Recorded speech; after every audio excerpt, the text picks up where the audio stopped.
I think the first thing is not to see it as the threat, but see it as the opportunity. We have to embrace it. We can't put our heads in the sand around it.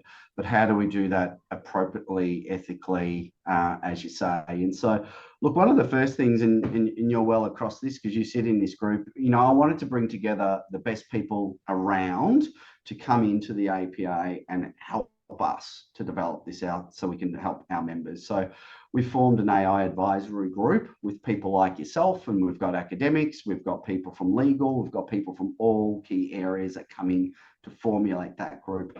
And one of the things that we first worked on that we'll release really shortly to the membership is, okay, there's position statements that sit out there from APRA and the like, but from a profession point of view, where's the APA sit in terms of a position statement around AI? And this is born out of the work of that group, and we'll release that really shortly. And that's really high level principle based. Where we want to go to more next is where does those principles translate into really practical, useful, on the ground pieces of work. So as part of our conference at Focus coming up in Cairns, we've got a half-day workshop, which is already getting really good numbers into it, that's focused around AI that sits there.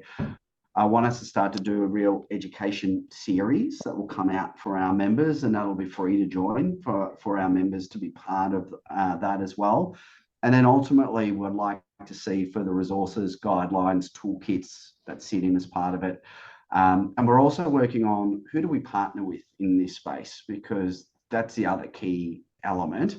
Who are those reputable partners that we can help guide our membership along with to provide them with trusted advice of who they may look to work with as well. And I think for you guys, reputation is everything, isn't it? Like you don't want to go with the wrong provider that ends up in a, Yeah, and that's where I think it's, where we can add value as the professional body, as a support to be the trusted advice, so that people aren't out there individually going, where do I start with this?